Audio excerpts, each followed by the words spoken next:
Yeah, so good morning. My name is Cliff Danley, and presently I work with an organization called Grace Sober Living, and I have the privilege of bringing what is just not really available out there anywhere except this pilot program coming from a foundation out of Canada um, called the Wiser to Learn program. And what we're doing for our sober living residents who graduate our program is we're offering them an amazing opportunity to go through some additional growth modules, and upon completing them, they get awarded from this extremely generous organization out of Canada, full ride scholarships, either ASU, TCU, trade schools, or whatever. So, and that's what I'm doing now.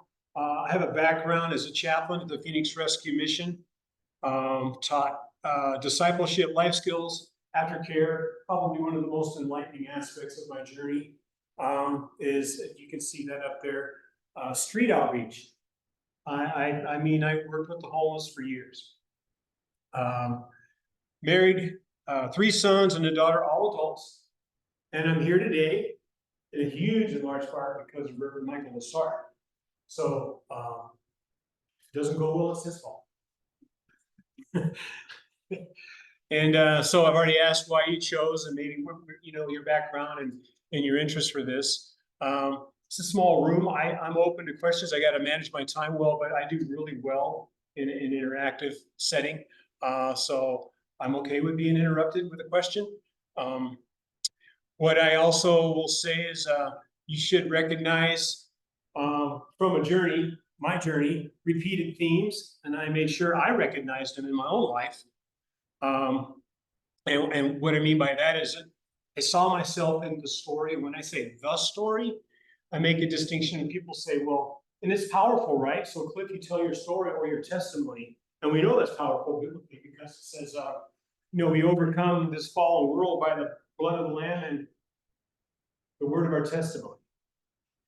But when I say I saw my self in the story, and then people say, well, Cliff, thanks for sharing your story. At some point, it seems like when I get far enough removed and I look back at my life, it almost feels like and seems like somebody else's story, because the trauma is so far back there and everything that occurred. And so it dawned on me when saying, hey, thanks for sharing your story. And I say, it's really his story in me, but he's just given me the privilege to participate in my own story in him. And I just, at the risk of getting a little too philosophical about it, but everything we do, whether we're believers in the faith or whatever, we're all in that story in one capacity or another, because everything we do in our whole life falls underneath that immutable aspect of who he is. He created this whole thing. And so every decision, every behavior, everything that we encounter is all part of what he has set up. And I almost think that moral pathways and decisions and all that, and God's moral law, for example, they're as concrete as mathematics or physics.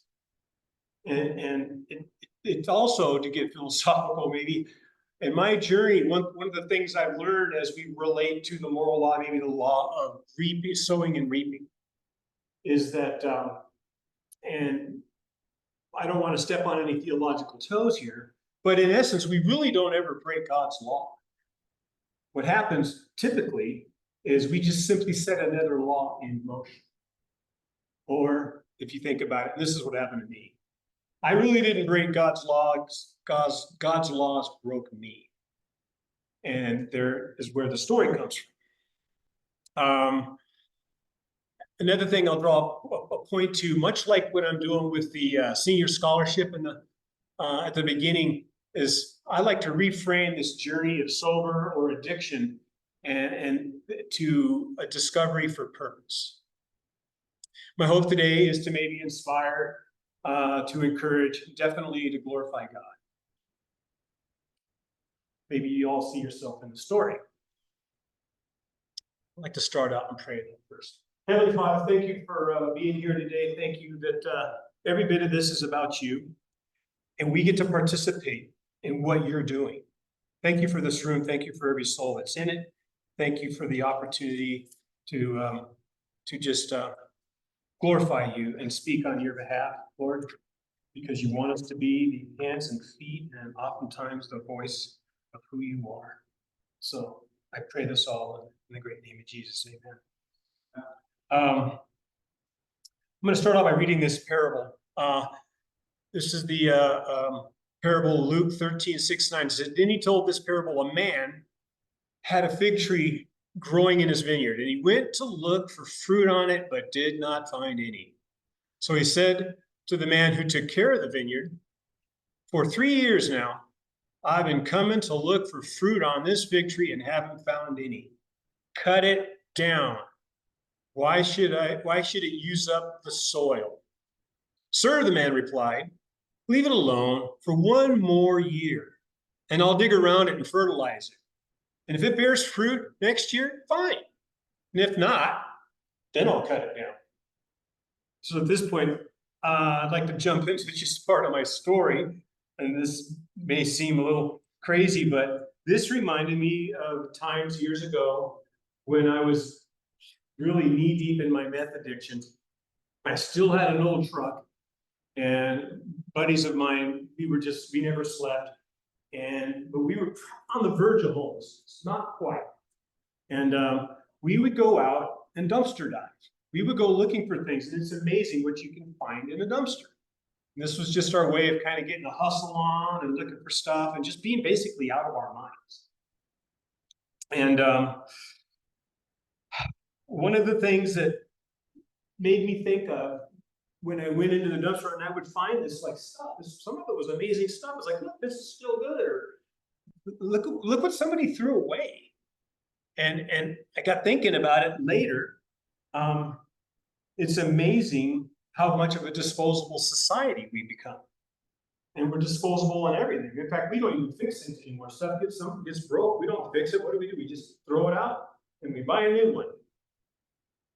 And it didn't take long in my journey through addiction and pain when I realized that people had become disposable as well.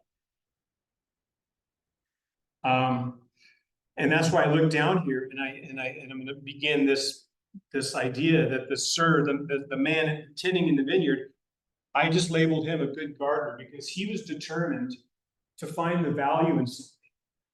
And he was determined to employ a reclamation project. We're going to do something with the valuable thing in our society that's been thrown out. I also, it caught my attention. He said, cut it down. Why should it use up the soil? And I just thought about the burden and the resources and everything that goes into a person's struggle when they're in addiction. And there's resources involved in that. And that can be a tricky thing for people that need help. And I think we just heard Father Dolan mention that, and the things that, would be so helpful to have. But yeah, so the disposable person. Just a quick overview of my testimony, the journey. Planning the crisis, failing to plan is planning to fail. The crisis, the collision with the blunt force trauma of grace. Of course, everybody has a story.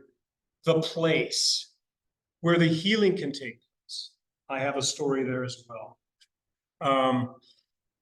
Miracles along the way, lessons learned. The clinical reality. I love that, is it Bishop Dolan? He spoke that science and spirituality need to run in tandem. And I had the benefit of to go to the Phoenix Rescue Mission, and it was a year-long program. And I like to tell people that because I was so gifted and bright, I got it credited. I got it done in 22 months. For all of you math experts, the punchline will hit you in a second.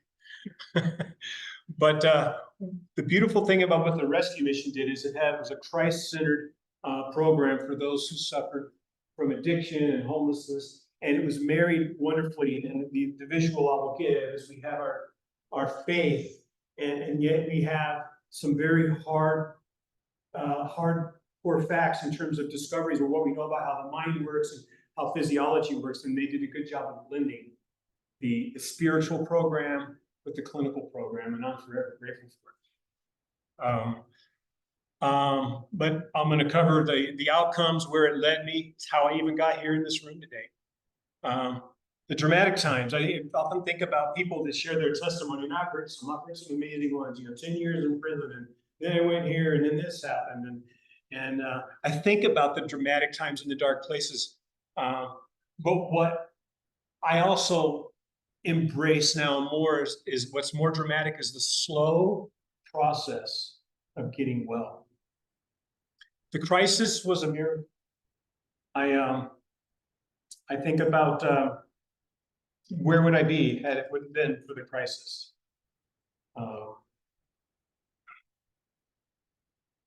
Just for a little context, anybody heard the show Drive-Through History?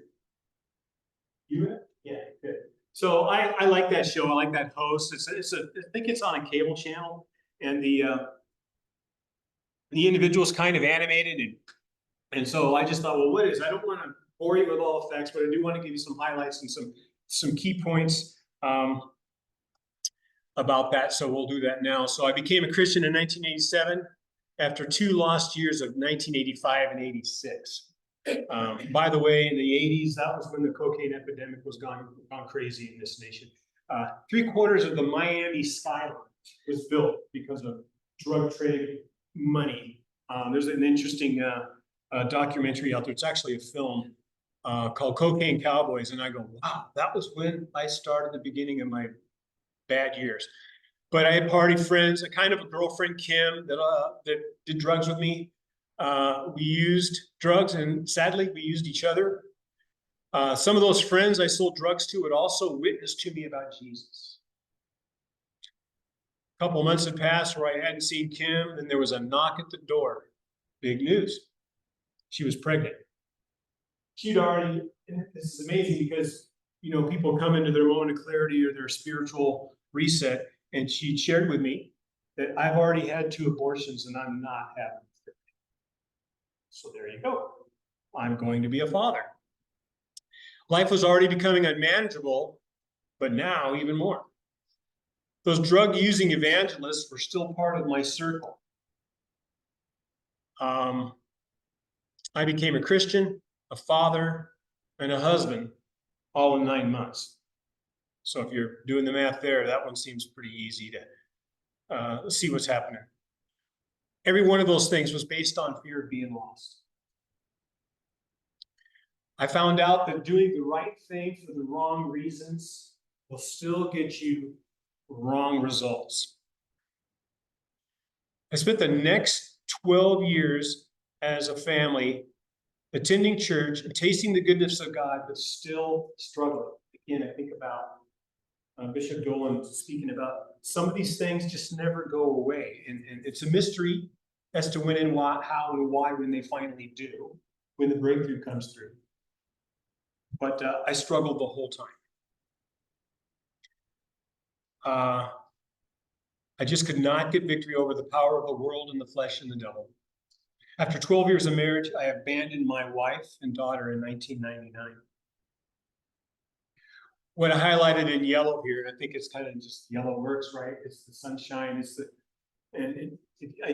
I looked back to see this, and I saw it's like these were the rays of light already peeking through in my life, even though I was just knee deep in my recovery, or in my addiction. This I like to refer to as shock instead of awe, shock and awful.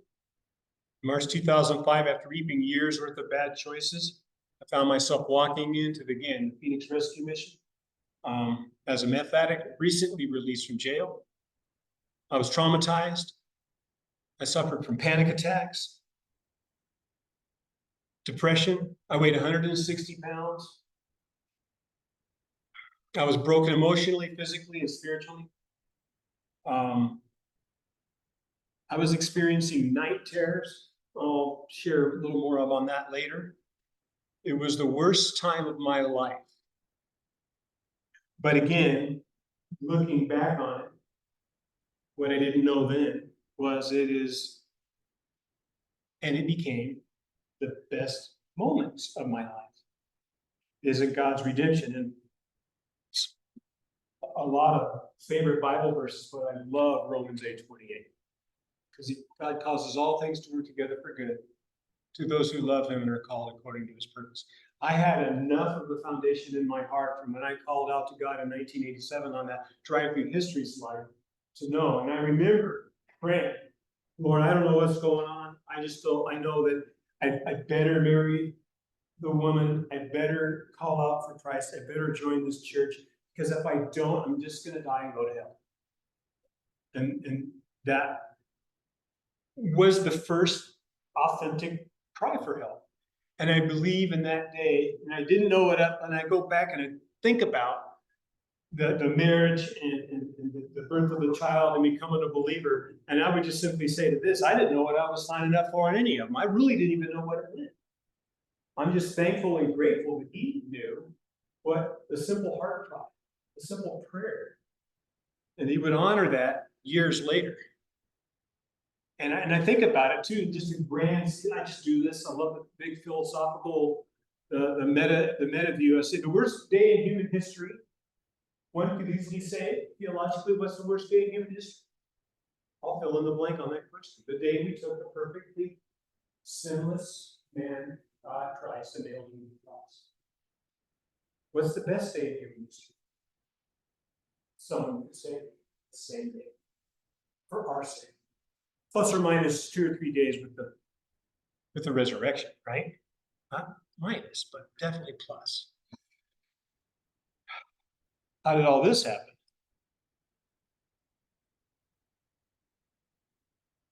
It dawned on me that I'd forgotten a lot about it.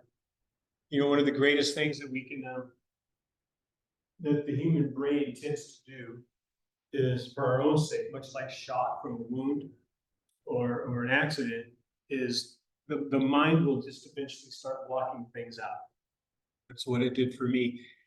This is good. It protects us. Otherwise, we just couldn't survive the constant strain of being stimulated by trauma and everything like that. There is a double side to this, though. As you move down the road in recovery and you're getting well, one of the things you want to never do, ideally, is completely forget about the pain.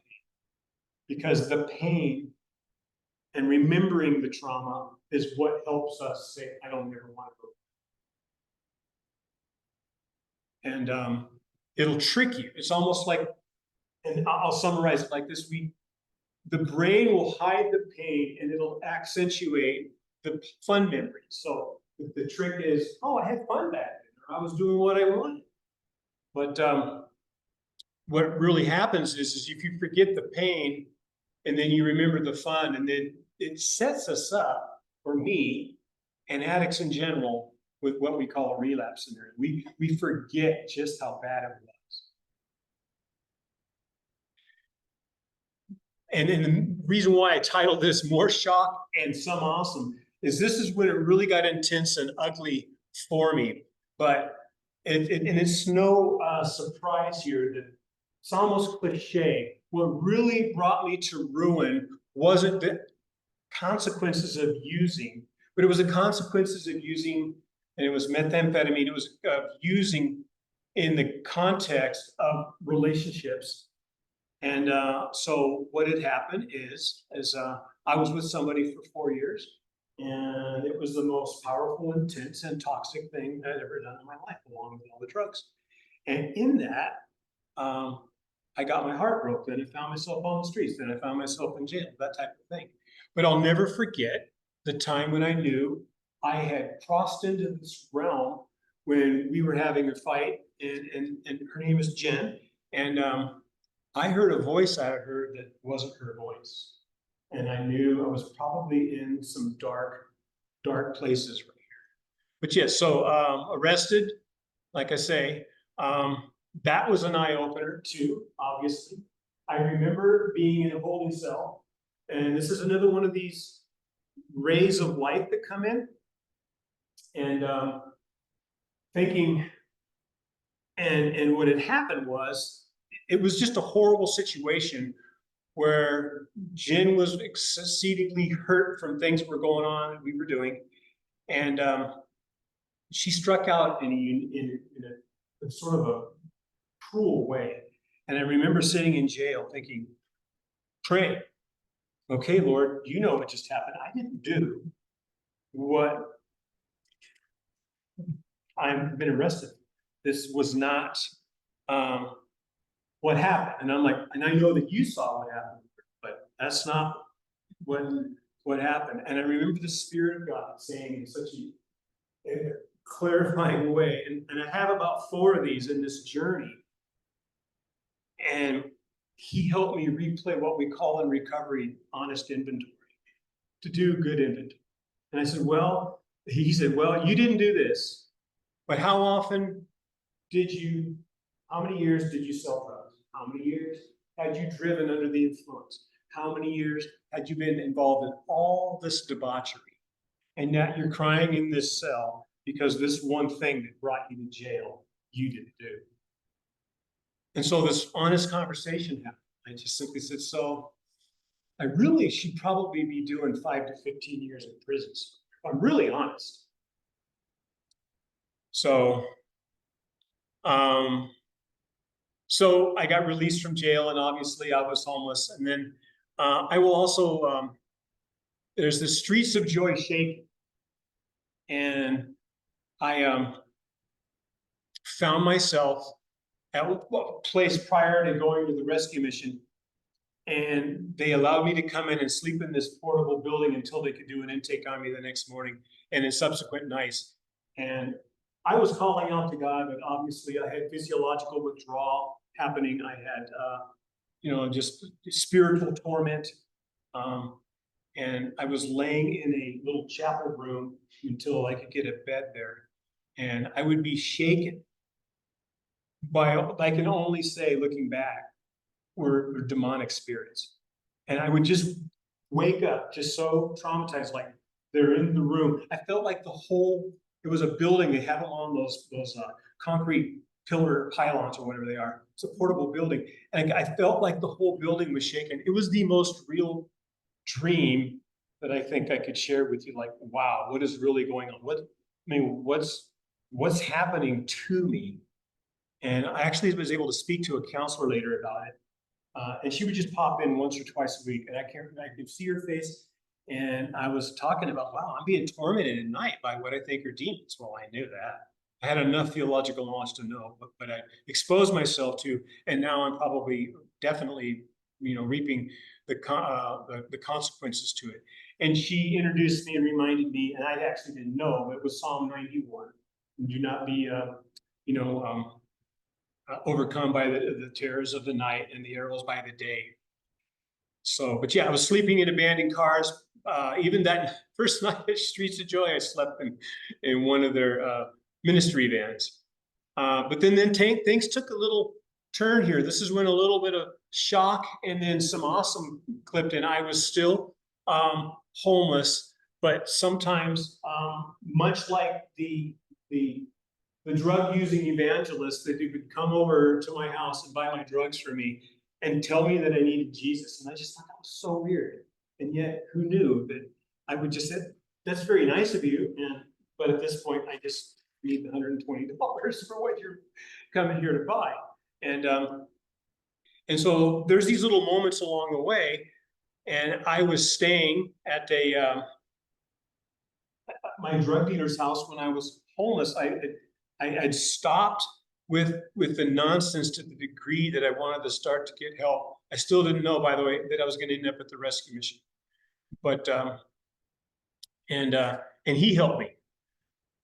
So I ended up at a place called the Living Word, or Living Streams, Living Word. It was a power night in Gary Kinnaman, Pastor Gary Kinnaman, now a City of Grace, I believe. And I went there and I had what we call the game changer moment. I had a couple of them there. But I remember constantly weeping and crying and wondering, like, where am I going to lay my head for the next night or whatever? And I was sleeping on somebody's couch, in this case, you'll see up there on that power slide this individual named Greg, who was part of those beaming beams of light that were going to play a part in helping me.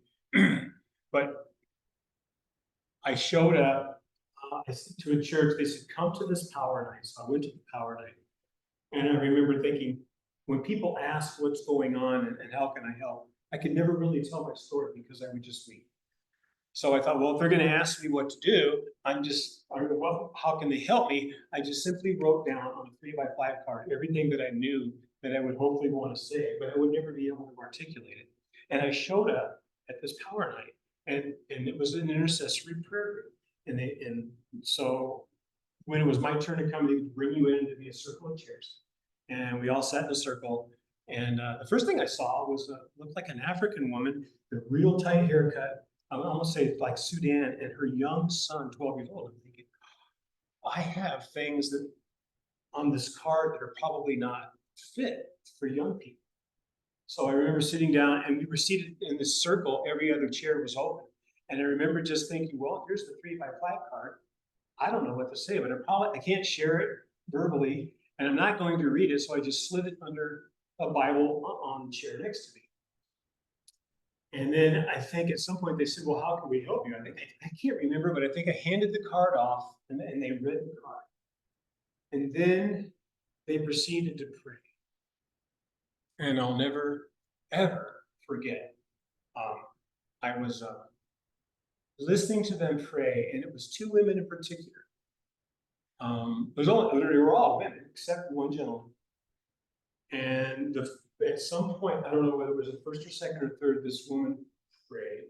And I don't know if you know the phrase having your mail read, but they literally described almost so perfectly and exactly what had happened to me. And she even went, and I'll never forget the phrase, she said, Lord, the spirit of betrayal has fallen on this man. And I'm like, wow. And then, Lord, I sense a spirit of rivalry is afflicting him. And I'm like, and that's exactly what was going on. The love interest I had, there was a betrayal there.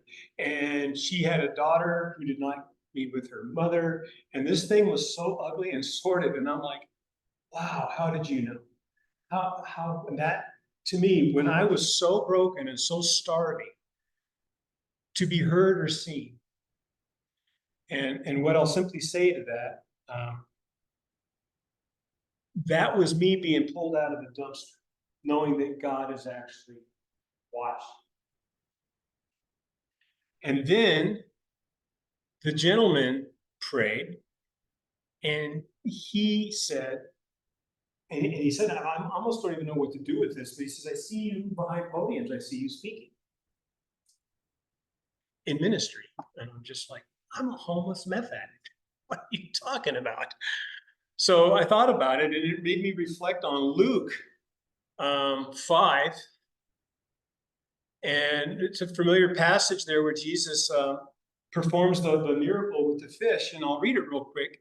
It said, when Simon Peter realized what had happened, he fell on his knees before Jesus and said, oh, Lord, please lead me. I'm such a sinful man. For he was awestruck by the number of fish they had caught, as were the others with him. And he goes on to say, of course, his partners, James, John, the sons of Zebedee. And here's sort of the money shot for me. And then Jesus replied to Simon, don't be afraid. From now on, you'll be fishing for people. So the first thing I had was sort of the Nathaniel moment, where Jesus saw Nathaniel under the tree, and he said, I saw you there.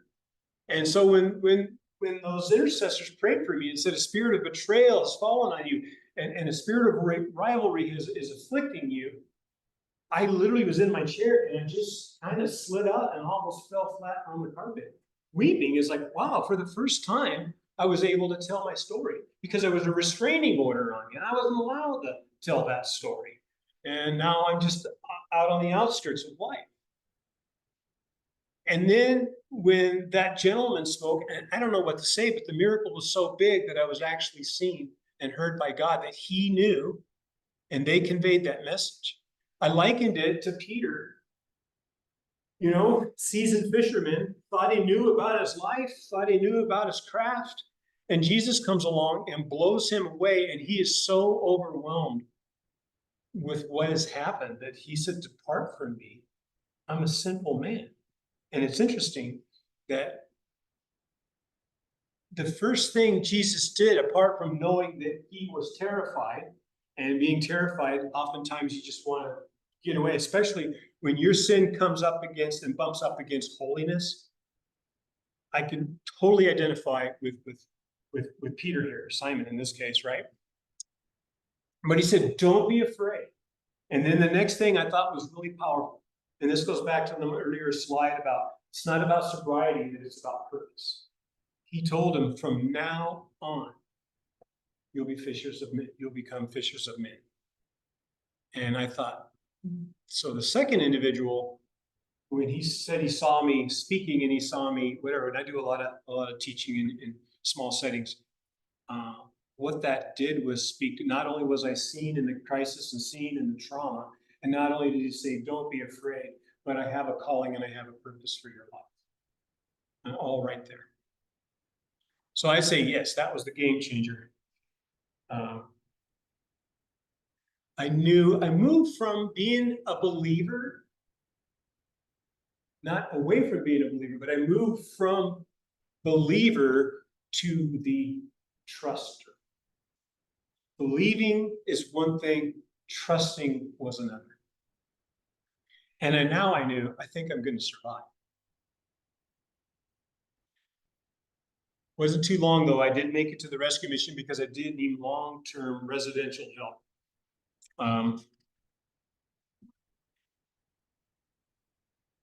When I got there, I thought, oh my, what have I done?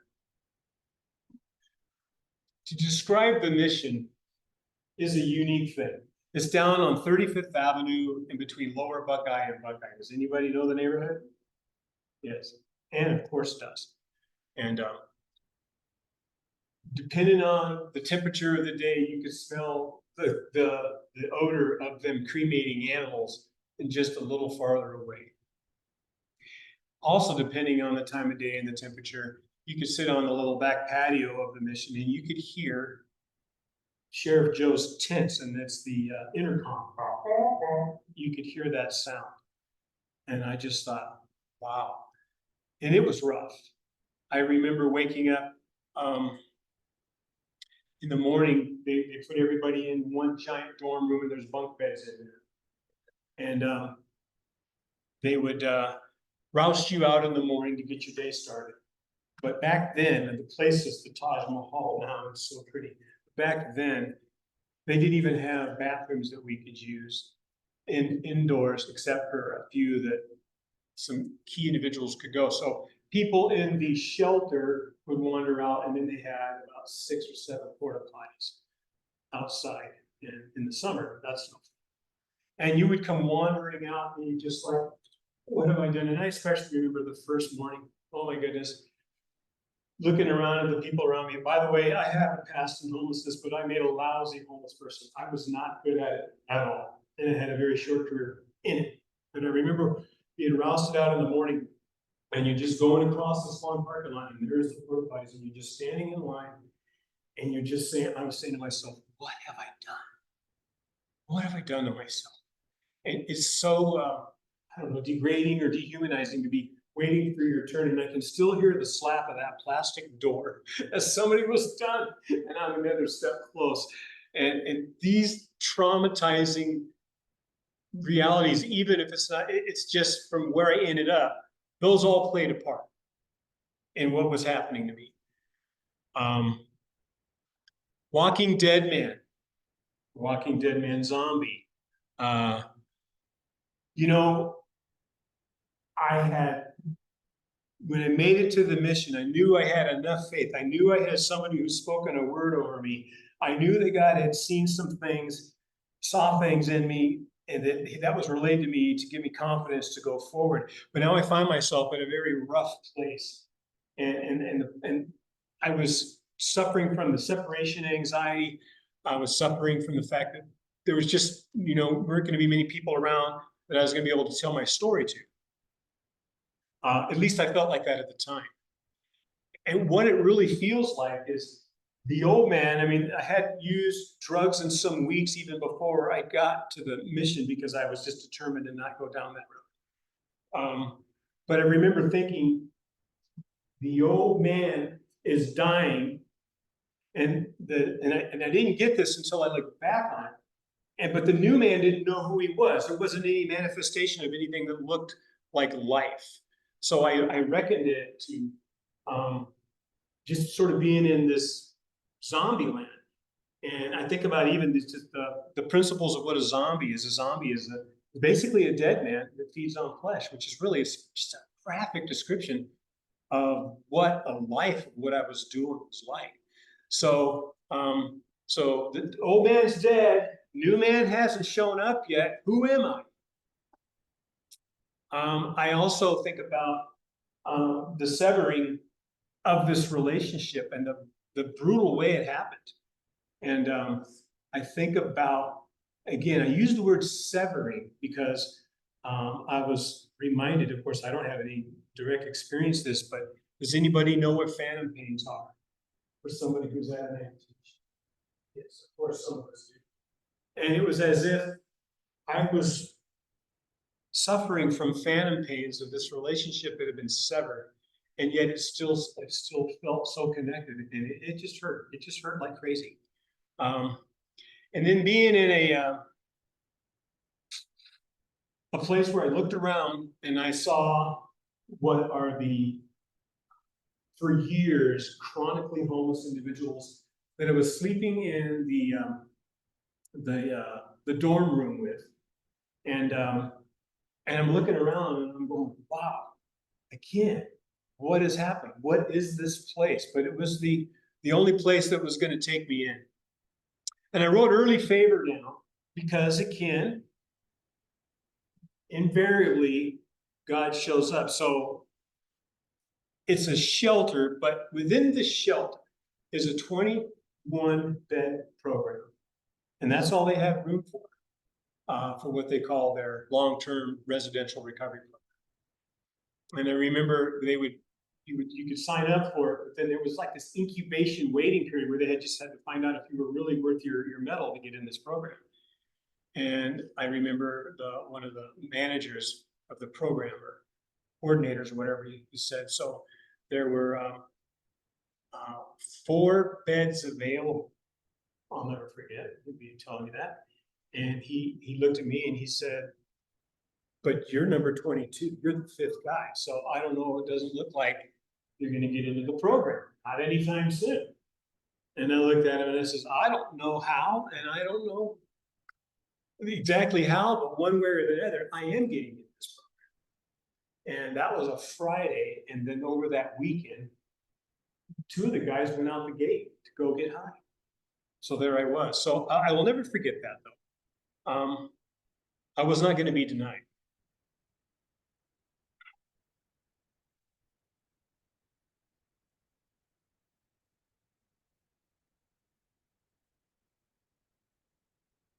Need for a place, yes. So, and the mission is basically the impetus for this slide. There has to be a place for the displaced on earth, because when I did street outreach with the mission, and I would see people, and I'd ask them, what do they want? And they'd give me a variety of answers to that, and I would say, is there anything that you might be doing or engaging in or behaviors hinting around that you're probably an alcoholic or a drug addict, suffering from mental illness, whatever it is? Is there anything that might be preventing you from getting to what you yourself say that you want? And because if you can identify those things and we can remove them, there is a place for you. There's a place for everybody. And so I used to liken it to, he's got a place, because he says, I go to prepare a place for you. And I know that's in our afterlife, but he says, on earth as it is in heaven. And you need a place. So I'm always grateful that there are places like the Rescue Mission, totally free. Again, if you don't have insurance, like, who pays for this? It was donor driven. where you can spend a year, take a year off of your life and get well.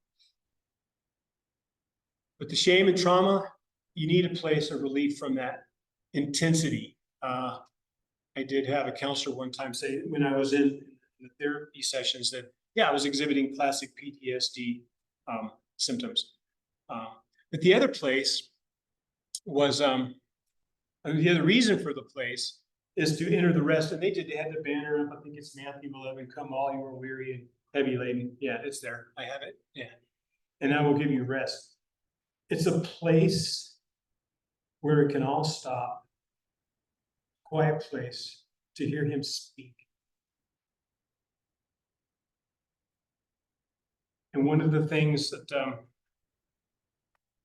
I was able to hear was a couple things when I was pining and I was brokenhearted. And I say this, like, I never knew a person could hurt that bad. And it sounds so cliche over something romantic or whatever, but honestly, relationships are the most intense, the wonderful and painful things in life. And I remember this is another one of those moments in my life where I heard a thought, or I had received a thought so strong that it was pretty much in what I would call an audible voice. And I know he's now reading my mail, and I'm lamenting, and I heard his voice say, "You know that pain you feel right now?" And I'm like, "Yeah." And he says, "That pain right there?" "Yeah." He says, "That's how I feel when you walked away from me." And I just went, wow. So everything all the hardships and all the things that I encountered from that, he was telling me, this is how it works. This is what's going to happen. I love you this much. And that's why, it's no surprise in the bridegroom or the bride, there's this divine romance. And so it made sense to me. But it came out of nowhere. It was another one of those moments. But there had to be a place where you could calm down and get out of the crisis and the trauma and the survival mode. And again, I love it. It's come all who are weary and heavy laden, and I'll give you rest. Oh, when I saw the people dragging in there, they would come off the streets. And I was just astonished at the level of broken downness of everything that's going on in the body and mind as it shows up in the body and they're slunched over. And you see chronic homeless is hard. We all see it when we drive the streets. It's so difficult. Take my yoke upon you, for I am gentle and lowly. You're processing, and I got it there in the yellow, the shame and the trauma. You don't know what to do with that. You think, again, Bishop Dolan talked about it. It's not like there's a stigma to it. You've got to manage the stigma.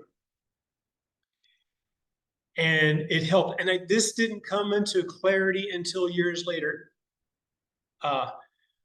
And so often, best part of these journeys is you're in the middle of it, or you're at the beginning of it, you're in the middle of it, or wherever you feel you're at in that linear scope that's in your mind on where you're going. But I tell you, half of the just profound truths that I discovered were the ones when I was years removed, and I look back and I got this download from God. It's like, well, that was what was going on right there. And you can be just driving along and like listening to a song. And in fact, I can't tell you how many times I got an insight to Jen and some of the hurt that she was going through. Well, no wonder she freaked out. And it helped me process my wounds better. But I don't know how that works. It's a mystery. There's a strange economy to that, and God moves in mysterious ways. The important thing about the place, the need for a place, is that, be still and know that I am God. It's just one of those I had to grab onto. He's in control. I remember when it was time to be like, we don't have anywhere else to go. I actually did, though. There was that individual Greg on the previous slide. This is an important one. But he actually took me in. I used to buy drugs from him, but I wasn't anymore. He would allow me to sit or stay in his son's room, and his wife had left him and taken his kids. So he was broken. But he said, you can go down the hall and go stay in Christian room, which is funny. It's his son, like a 6-year-old son. And on the door of Christian's bedroom door was a wooden sign that had his name, Christian. So I said, go stay in Christian's room. He's not a believer. And so that's where I went. I went and stayed in Christian. When you go inside Christian's room, it's all Spider-Man, which is my favorite comic character. And let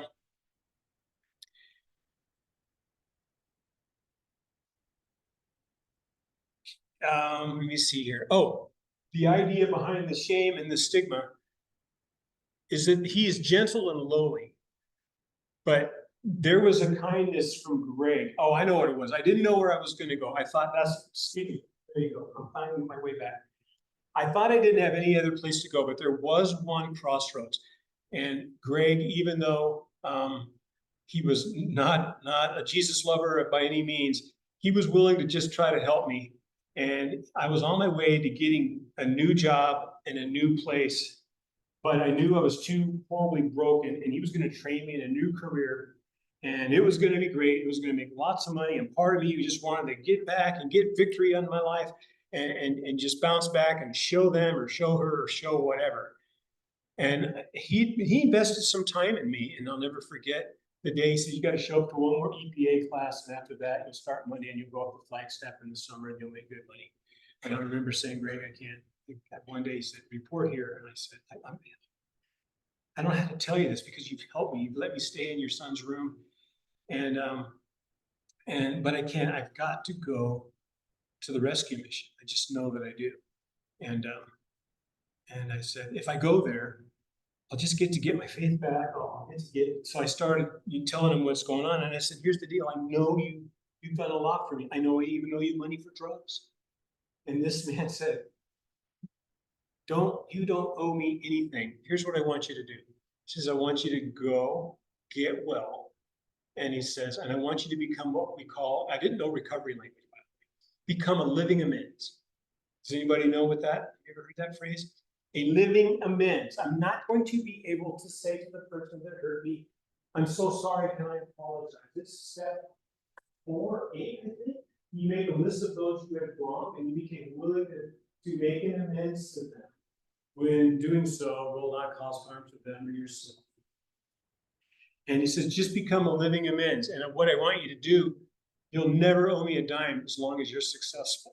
And it just kind of blew me away. I thought, well, there you go again, another ray of light.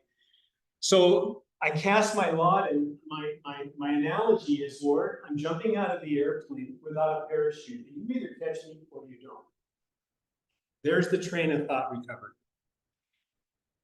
And what helped, and this is what I didn't get at the time, and there's a book out there, I was going to bring it as an illustration. I think it's a guy named Ortland, I'm not sure, but Gentle and Lowly. I highly recommend this book. One of the best books I've ever read. And it's the only place in all of Scripture where Jesus describes himself is in Matthew 11. When you think about that, that's pretty profound. It says, take my yoke upon you, I am gentle and lowly. And I'm not going to look down at you because of the shame, the trauma, the stigmatization, the stigma. And then here's the powerful one.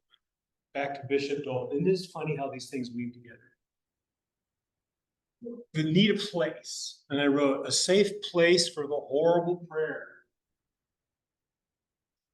I remember thinking, and I think I have it on another slide, you need a place just so you can learn how to breathe again. I couldn't breathe. I was only sleeping on the average maybe 2 hours, and I'd be up for 2 hours, maybe 2 more hours for weeks like that. There was no normal sleep patterns. I would go to bed crying, wake up, depressed. It was a mess. And I remember walking through the dorm. Now I've made it into now. I'm out of the big dorm where the shelter is, and now I'm in this smaller dorm where there's 21 or 20 other individuals trying to figure this thing. And I remember just thinking, it just doesn't seem to be getting any better. There doesn't seem to be any relief. And I remember talking to God, and I remember asking him, I said, Lord, I know suicide's not an option. But would you please just take me? I just really, there's nothing out there. There's nothing I really want to live for. I don't have any desires anymore. No more worldly pursuits were not going to be attractive to me. It was just simply, can I just come home? And here's that other voice. Like, that's all I knew. It was mine. That's all I could know. Can I just come home? And he said, no. I think I finally got a man I can use. I'm walking along and I'm like, what? Like, oh, I knew it was the truth, but it was just not what I wanted to hear. And they go, so that little thing called pain? He goes, yeah, I'm going to be using that. We're going to work that in there because that is going to be your new, the needle on your compass for true north. It's going to be rooted in that pain. Because without that pain, it's just not going to work well. That was the other game changer.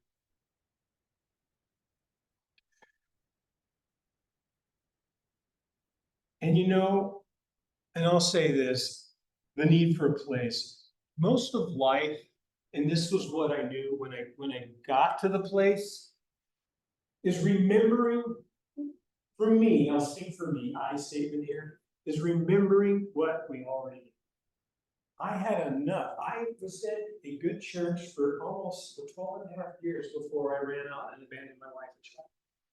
I had so much that had been deposited in my spirit that when the crystallizing moment came and the dead man's dead and the new man's not alive yet, you know what was coming alive? And clarity was every sermon and every biblical principle that I knew to be true and that I willfully went against. So when I came back and I laid in bed each night, I was hearing and be reminded of stuff in 4K. I was hearing old phrases in my head and Dolby surround sound. And yes, I was feeling way, way too much. But none of those things and those realities were possible without a quiet place, without a place to stop the insanity.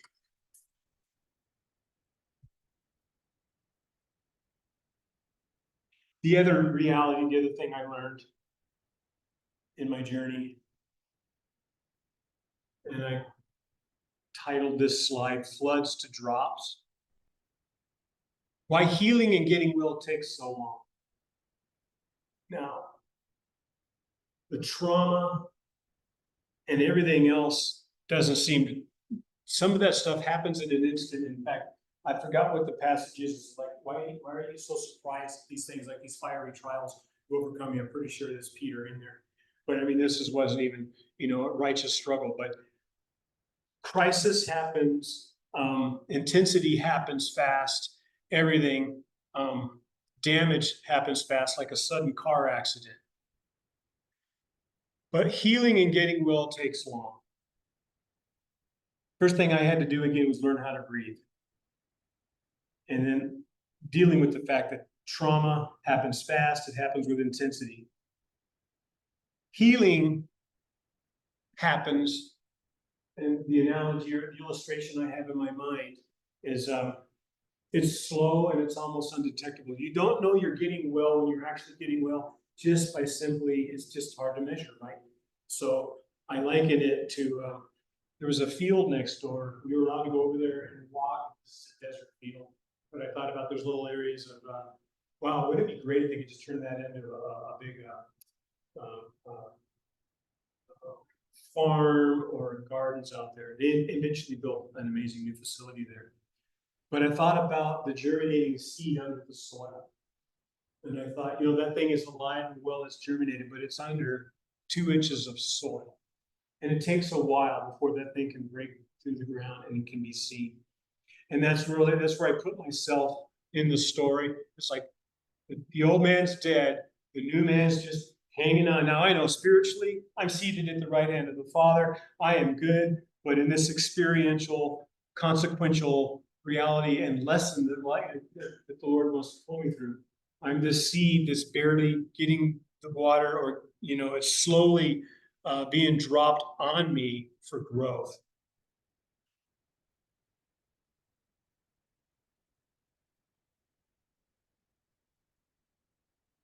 The other reality was, why is it so slow? As I did not know how unwell I was. I thought this was as simple as getting control and physical and psychological desire to use drugs. I just thought, and this is one of these other things that a lot of people, they think, well, if I could just get rid of the drugs, I'm going to be fine. If I could just get rid of the addiction or the bad habit and all the consequences that go with that, it's going to be great. And but I didn't know what kind of wellness he wanted for me. So that's another reality that to this day, I'm still receiving my healing from things that occur. I'll still hear something. Reverend Lassard will teach something. And I'll go, wow, this is where that fits. And when it drops in, sometimes there's a little bit of closure there, and it makes sense. And it's just good for the soul. We're going to jump into a little bit of the clinical side there again, back to the got to have that science trainer hooked up to the pickup truck or whatever it was the guy was doing when he was going to Yosemite. But at the rescue mission, they had a pretty good program. They had what we call the clinical strategy was RAP, which was rescue, assess, and place. That bring people off the streets in the worst case of crisis, and they would they had a special place, again, a place that was separate from the rest of the population.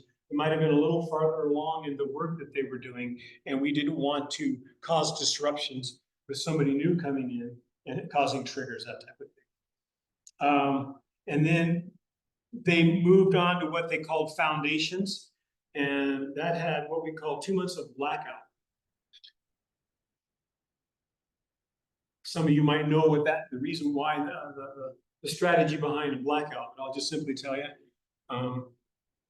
it's similar when I was in that cell, and the spirit said, I said, well, I didn't do this. This is a bad rap. And the spirit said, yeah, but think about all the stuff you did. But I also remember part of that conversation was, your ex-wife's not here, your girlfriend's not here, the drug dealers are not here, this person's not here. You're just in this cell right now. It's just me and you. And so there's that we're narrowing it down in what we call the blackout period, where all the external things don't matter. It's just you and God, ideally. That's how, as they would have had it designed for that. But then you progress out of that, and then you move into what they call, you get assigned a counselor. And then eventually and later, because I spent, like I say, 22 months there, and then I went away and I did some internship at PCA, and then I got plugged in with some care centers and some hospital work. And then upon some of those things back, that would have been 2007 and 8, they hired me back to be one of the chaplains, and I taught discipleship and life skills. I ended up being an aftercare manager for an entire floor, and 50 people were on my caseload. But yes, once you move from the counseling, that's getting the inner healing done. That's getting the wounds. Hopefully, at least we can identify it, call it what it is. So you're not just in a mystery. It's like, what's going on with me? We're able to name the feelings, name the trauma, and maybe find some context for it, especially if this includes how do you own what you did, and then how do you forgive yourself. Another section on that counseling was breaking soul ties.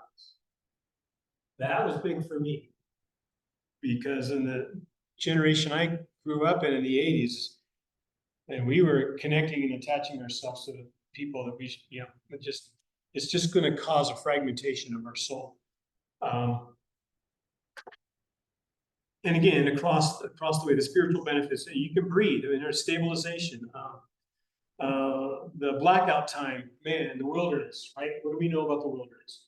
It's just designed to refine, maybe do an addition by subtraction process in our soul, We're purging things that don't belong there.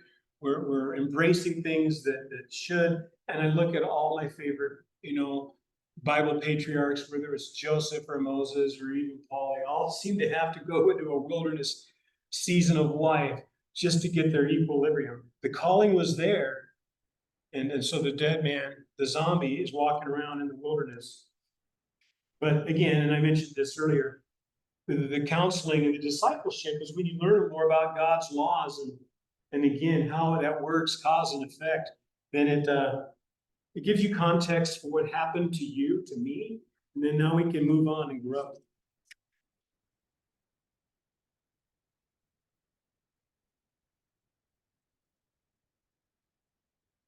And it's an education. I'm teaching now at the sober living homes, and I'm providing that scholarship program. And I work with a lot of people who are digital gurus and platform gurus and all these people. And it's just like, so, and I'm asked to do a lot of that. And I get to remind them, I say, guys, I might need some help in the digital world here and there. But trust me, when you get me in front of recovering addicts, I have the black belt. And that's because I felt every painful step of the journey. And, at that point, there's nothing new under the sun. There's nothing so profound and unique that, you're not going to be able to connect. But it is an education. One of the first things I learned, and you can see that up there, I learned that addiction and being homeless, and again, I think Bishop Dolan would appreciate this. I learned that addiction and being homelessness is not a type of person. It's a condition a person finds themselves. And I think for years and years, we looked at that and we didn't know. Even the politically correct mindset was like, when I grew up, we used to go to a place called Hobo Joe's. It was a restaurant, but you don't call anybody a hobo. So now we have homelessness, and there's even a newer term. So, but to destigmatize. But when I heard that, that's absolutely right. Addiction is not a type of person. It's a condition a person finds themselves in.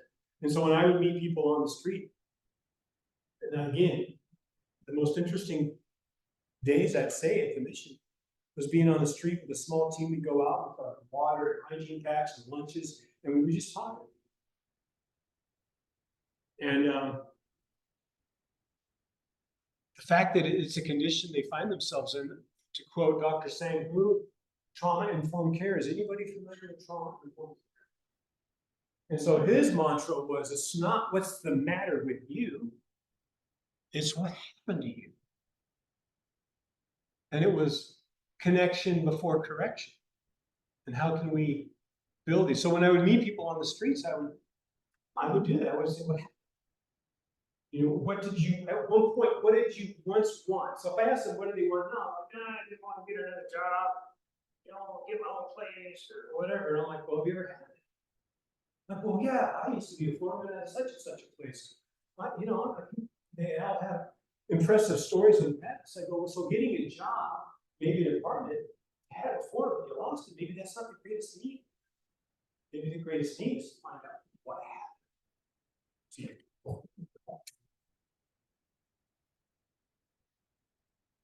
Discovering and serving the purpose. And that goes back to when that man said, I see you behind the podium. I see you doing this. And I'm like, are you kidding me? And I think maybe for men, a little more than women, I don't know, but I say, apart from knowing that you have your relationship with Jesus as Savior, you have that nailed down, you know that your identity is in Christ, regardless how well you don't do in whatever. I think one of the best things a person can know is there's a purpose to serve, and it's within his plan. And you get peace to know. And somebody said this one time, I heard this not just a year ago. So if you're involved in maybe church planning or this, or a ministry like I am, I get to go to work every day and be around those who love the Lord. I said, God pays his bills. So if you're in that, you're going to be okay. And again, I'm going to repeat it. Trauma-informed care says it's not what's the matter with you, It's what happened to you. That's part of the fertilize the tree or cut it down thing. Because the reason why places like the rescue mission exist is because people, the family member units that are affected by the addict, they don't know what to do. They absolutely do not know what to do with the one struggling. And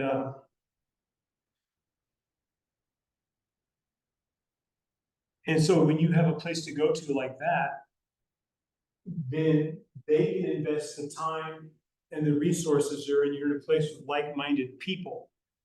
And but the stigma of it all is that there is no place for you. You're a cast off. You're more worth work than you're worth.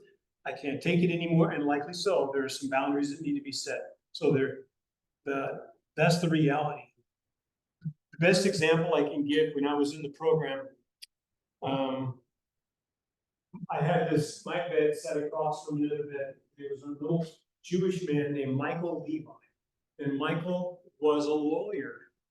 And I'm like, I mean, he's a lawyer, and I'll never forget him. In the morning, he would sit, and he was a Messianic Jew. And he would have his scriptures out, and he would just do a little head bob like you would get from the Orthodox Jews, and he'd be saying his prayers. And we got along great. Love Michael. And Michael went through the program, and and I don't know what it was, if he didn't have insurance and go get the fancy ones that, charged really pretty great amount to go to. And I just thought, it's interesting. He finished the program and he went back to practicing law. Of all places, Vegas. I don't know. But I just simply thought, it's not a type of person, it's a condition a person finds themselves in. And it's not what's the matter with you, it's what happened to you. And those are those are relatively new mindsets to approach this with. And then I'll say this, and this was a big deal I learned, to be enthralled with the process. This is one of those where I look hindsight. This is one of those where I speak back to people coming up through in their journey in recovery. Maybe they've got 60 days, 9 months, a year and a half, whatever it is. But be more engaged or more tied to the process as much as the destination.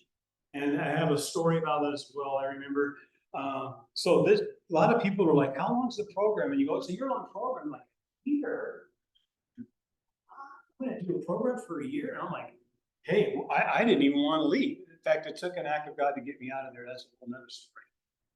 But I was in no hurry to be out of there. And so when I used to have this back patio, you would listen to people talk. They would play dominoes or cards. That's where we were allowed, big guys were allowed to smoke cigarettes and have coffee. And you could hear the conversations. Well, when I get done, when I get out, here's what I'm going to do. And I can't wait to get going and do this again and do that again. And I was just kind of thinking, I think I'm strange because I don't have any desires to go out and do anything. In fact, I remember thinking I'm 40.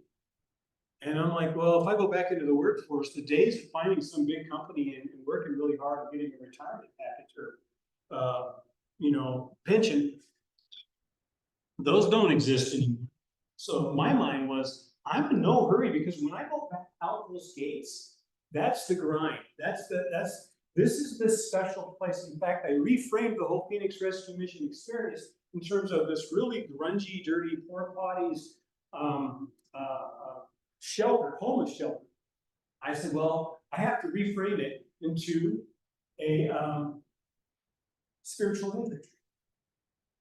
Just treat it like that. Where else do you get to go? They had all our food prepared. Everything was ready for you. My only job was to go to my classes, follow the rules, and do what I'm told in terms of the counsel and the coaching that I'm given. The problem happens is when people get their eye on the destination, and I've seen this, and I experienced it myself actually. One guy, he relapsed pretty hard, and when he came back, and they do. Well, like, I don't know where to go. My whole family, my whole community, I spent a year there. They're all those that know me, and so often you would get It's not very nice, but we call them retreads. Come on back, you come in the gate, get your hug or whatever. You know the drill, go in there and drop that bag so you can cook everything for bed bugs, go over there and get your clean clothes and go get a bite to eat. You flip on it that way. But when you find out, hey, well, here I was sitting in my apartment. I had my job, I had my apartment, and now, and they would get bored, or they needed that stimulation from the world. They would need that fast acting, fast hitting, whether it's trauma or drama, something that makes them feel alive. And just so, yeah. And in fact, it didn't happen to me, but I do remember when I went back out and I got adopted ranch, I did the same thing, sitting around. I remember furnishing my apartment and going, wow, this is so great, this is so lovely. And it wasn't a few months into that, I'm sitting there just looking away on the TV channel, and I just tossed the remote to the side of this beautiful leather couch I bought. And I'm like, well, this is overrated. So I called somebody, and I said, Gary, you still rent rooms? And he's like, no, I haven't rented rooms for a while. He goes, well, why? What's going on with you? And I go, well, I was just curious. They're going to raise the rent here, and I don't want to sign it. He said, well, I'll do that. So I went and lived with my friend Gary. He was disabled, and I was able to drive him back to the church again. And I go, there's the principle of recovery. So I had to engage in that process. Make it a way of life. It's not a destination. It's great direction. Lives on to this day. And again, the caring gardeners are good listeners, providing resources that are allowing me the privilege to build out. More clinical stuff here. Is anybody familiar with the law of pain? The law of pain is a clinical term. It says when the pain of staying the same is greater than the pain of change. And until you encounter that, you will not probably be moving in the direction of change. Healthy people move towards the pain. Ugh! How many exclamation points? That's me right there. To this very day. But you go at it, and in most cases you find out it's not nearly as big or scary or difficult as you thought. But you have to go at the pain. Whatever it is, looking at your character defects. I'll say this. I was single for 9 years, and I've done all this work on my character and on new ways to think and new ways to approach life. And you know, then I got married, and I married a woman who has no background or any familiarity with this. And what's interesting is marriage is a whole different level of growth. I thought I was good. And it was until the other person did it. And it's like, okay, but if they don't know what I know, we don't know some of the things together. And then there's all this other new levels of selfishness you get to discover about yourself. And then you got to go deal with that pain. There's always like glory to glory from difficulty to difficulty. Best example of this is when I was doing street hours. Things I saw out there. It was unbelievable. But the homeless, the chronic homeless, they no longer live. And you can see it, can't you?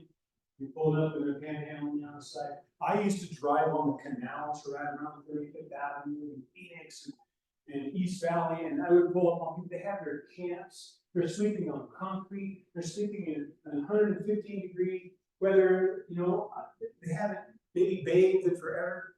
And it's just like, how in the world are you doing this? And what's happening is, because it's dangerous, they're dying. They're dying right. And at some point, and I don't know, if God can raise anyone from the dead, he can restore somebody. Returning to homeostasis, a painful reset.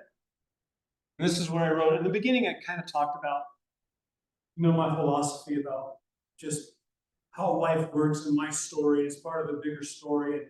And we just live in this big construct. It's God's. He set it up.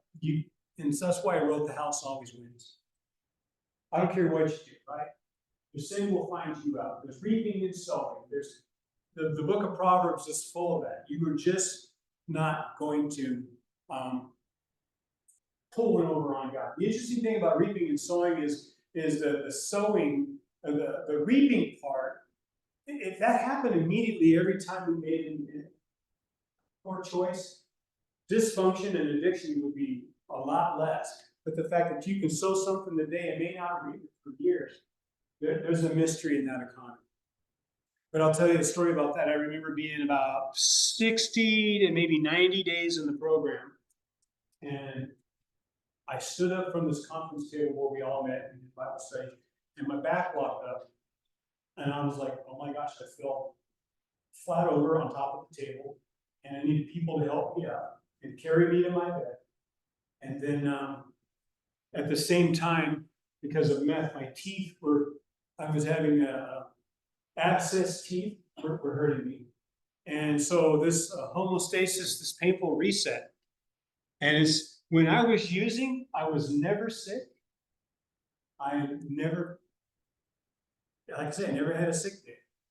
And I thought about all the days without sleep and just the abusive stuff that I did to my body, that I asked my body, our immune systems. And it's like this. So life asks you to pay it back. You will pay it back. And there's principles in this. It's wrapped around the Sabbath.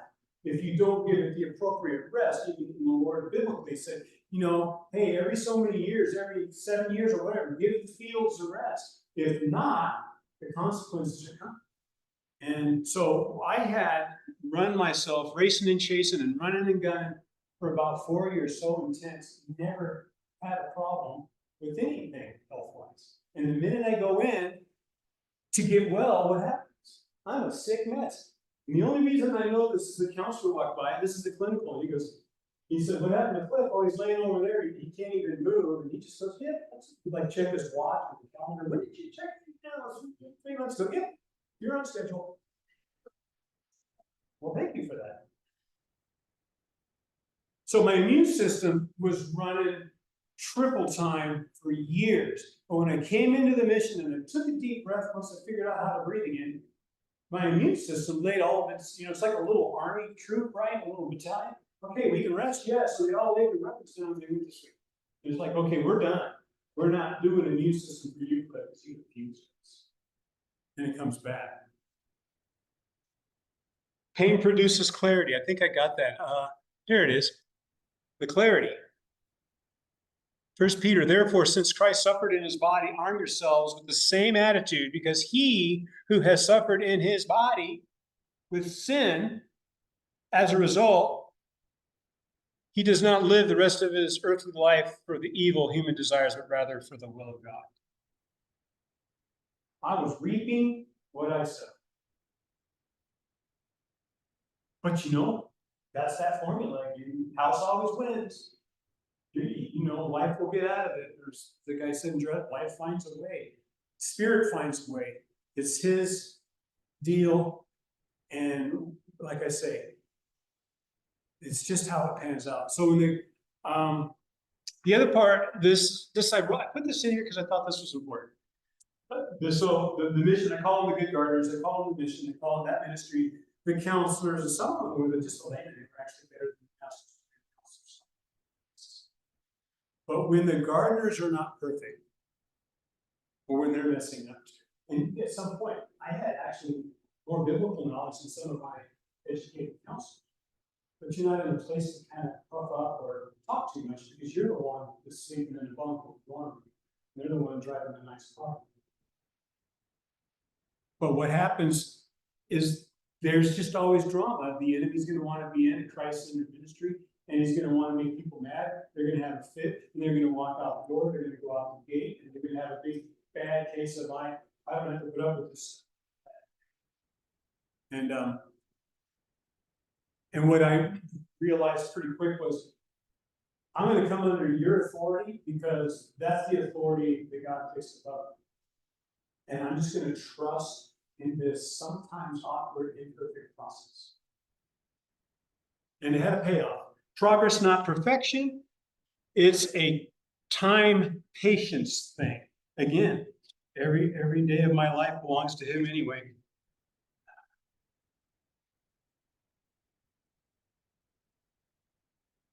This one here, and I'll just spend a few minutes on this. This is called the faster scale, the relapse awareness. But it's basically this progression, and it's kind of grainy, so you probably can't see that. Did anybody read that? I was wondering. But I wrote on my notes on this. This thing tells the truth. It just tells you where you're at, what life looks like when you're managing things well, and then things are going well enough. But the next step out of that is when you kind of start forgetting priorities, maybe some anxieties kicking in. You find yourself speeding up. You're not managing situations, and then this thing needs to tick off. I got laser too. Look at that. Exhausted, and then wet relapse. So, these are online. If anybody has somebody they care about, I think somebody mentioned somebody in here. This is a great tool just to have. I find myself, where am I at? I've been in anxiety a lot lately. Forgetting some priorities, maybe. You could just type in relapse, faster scale relapse, and it's going to be a guy named, I think it's Michael Dyer from Genesis. It's Genesis curriculum. But I actually, when I was in the program, I thought, this thing should be laminated and put on the wall. It was the same counselor that saw me laying on the floor going, oh, yeah, you're just doing that reset. And I tell you, the next day he had that thing in a poster and laminated, and we had it all through the halls of the facility there. But yeah. What's that? Absolutely, because you see yourself in here. And this thing tells the truth, and it doesn't use, it uses, unrefined language. You're going to just, the last one, exhausted, no goals, survival mode, not returning phone calls, missing work, irritable, loss. And the last one's returning to the place you swore you would never go again. Giving up, giving in, out of control, lost in your addiction, lying to yourself and others. Anyway. But I loved how the clinical and the spiritual blended. I would recommend that to anybody. Some of them are just Jesus and discipleship, and I won't name it, but there was another place I was going to go.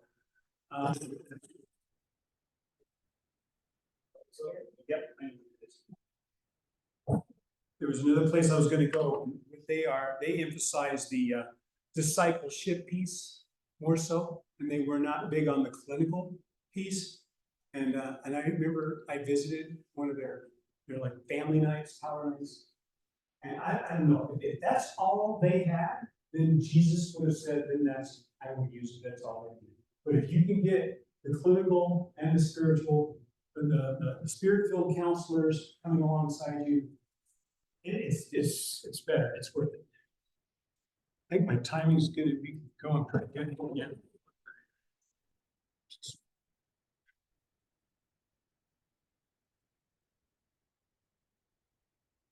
Mm-hmm.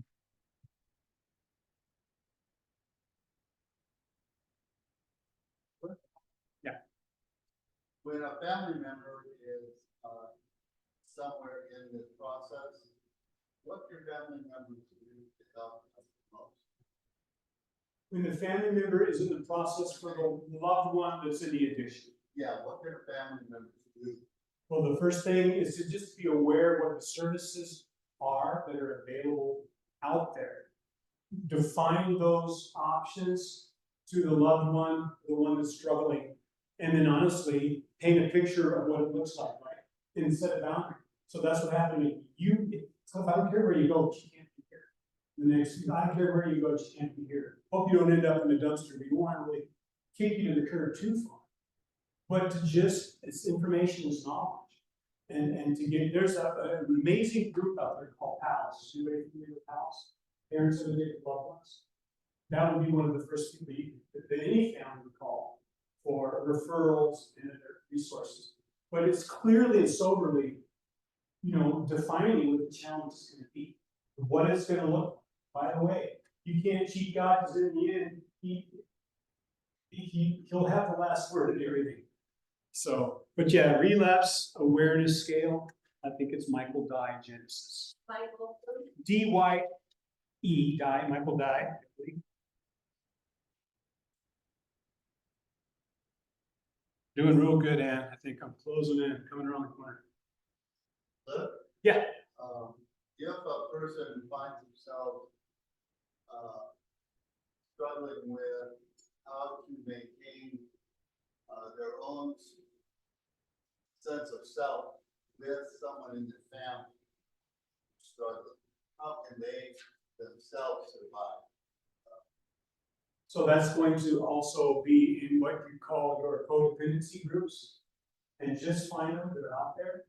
Everything, and I didn't even put it on the slide, but miracle therapy and group therapy, it's unlike anything else, especially in the setting where everybody's humble and knows. And I'll just say this, the church can learn a lot. And that we have our spirituality and what we should be and how we think we should be and everything else. The church can learn a lot from intense, I'm saying intense, only intense in terms of the subject matter stuff. The church can learn a lot about the recovery community in general. One of the things we say in the recovery community is principle over personality. So the personality may be driving you crazy, but the principle is this person's loved by God, and each one of us, whether you've got a year, 90 days, 20 years, and you want to help this person out.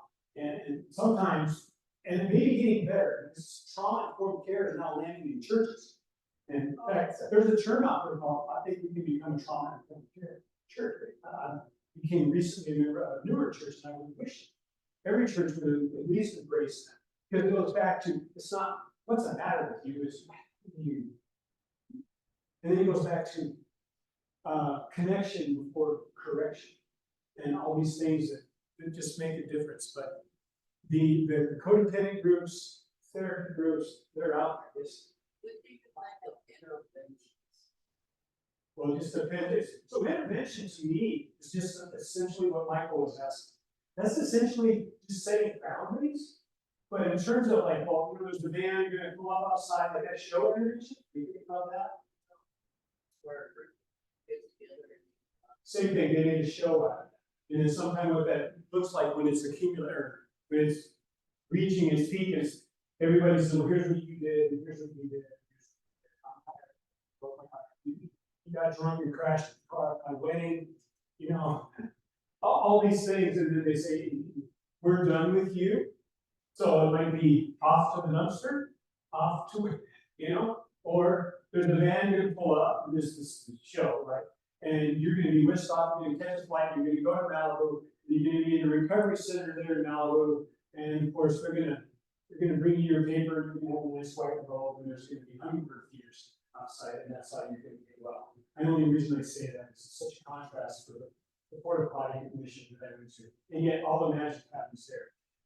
And so, yes, I think, I don't know, I think that's a good question. You know, I think that the intervention or the boundary or whatever it is, it doesn't have to be the whole family like that, but it can be a couple key people that are brave enough to go back on my slides, healthy people move towards the theme.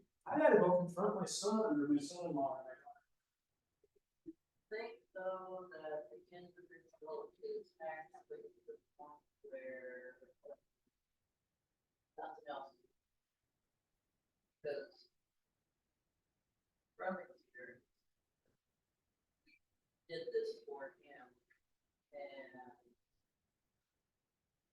I don't think he could consider that right word, but he went and he went through it.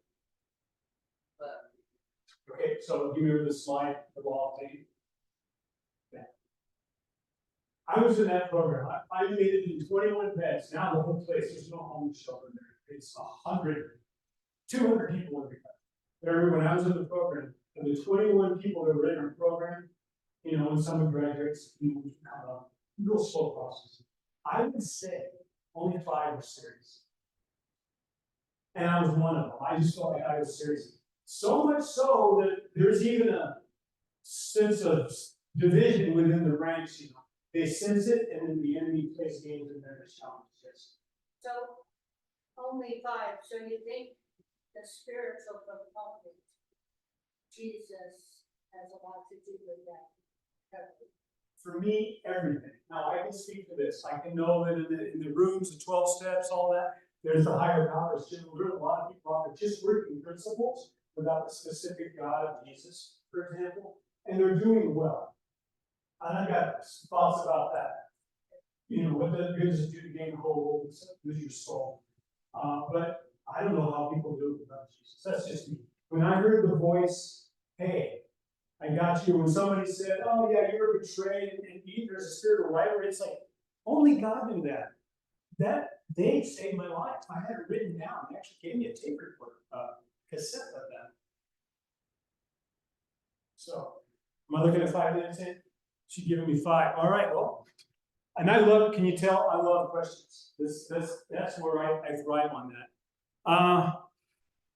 I can't tell these stories, but I will tell you this. I could go life now, 15 years in ministry field, I've seen things and been a part of. It's been amazing. Wonderful second marriage, absolutely amazing friends, lots of travel. Got to go to Israel 21 days in the Middle East. I love it. 3 awesome stepsons, 3 dogs. That's my thing. Love dogs. I love riding Harley with all my Jesus buddies. There's nothing fun than seeing all these burly looking guys, and I have no tattoos in me at all. We go out and they walk up and just certain people at gas stations pumping their gas. I get to do stuff like what I'm doing here today. Joel 2:25, he'll replace and restore with the locust, says he. Little graces along the way. It was on the previous slide. You know, every believer gets a spiritual gift. I don't know if this was mine, but I remember not knowing how to process what was inside. I just did. So one day when I was staying, he bailed me out of jail. I went there for a while, but I knew it was almost there. I remember walking in and going, I don't know what just happened. But I grabbed a tablet, I grabbed a pen, and I started writing, and I didn't stop. And the Lord gave me this. And this is a summarization of my journey. And I'll just read it out loud to you. This May of 2005. Called Painful Grace. But pain is still what wakes me up, and pain puts me to sleep. But I am closer to his love. It's felt beneath my weeps. I'm such a mess, all alone here. That's really how I feel. Shapeless, wet, and undefined on the potter's wheel. No features, form, or reflection yet, just soft frontiers and waiting for his loving hands to mold and shape me into his purpose of creating. It's said that it takes time to heal. Sometimes it's in an instant. But I'll be still and wait on him, so desperate, yet persistent. Helpless and idle, my head won't raise, my soul's on bended knee, while he's working, moving, shaping his future way for me. Hurt and tender, but looking up, the pruning for a reason. His wind blows on my open cuts. Now has come my season. He has me stopped, listening and waiting for promises and hope, seeing clearer, farther through my tears than through a telescope. Hanging on is going forward. New horizons, they will come. In peace I'll walk by love surrounded as his spirit counsels on. So I will walk transformed by grace for the first time, this I know. Peace and joy and all his virtues, what I pray I show. So I will seek and love my Savior, for him I will live through, and feast on love at the living banquet, for it was me that he foreknew.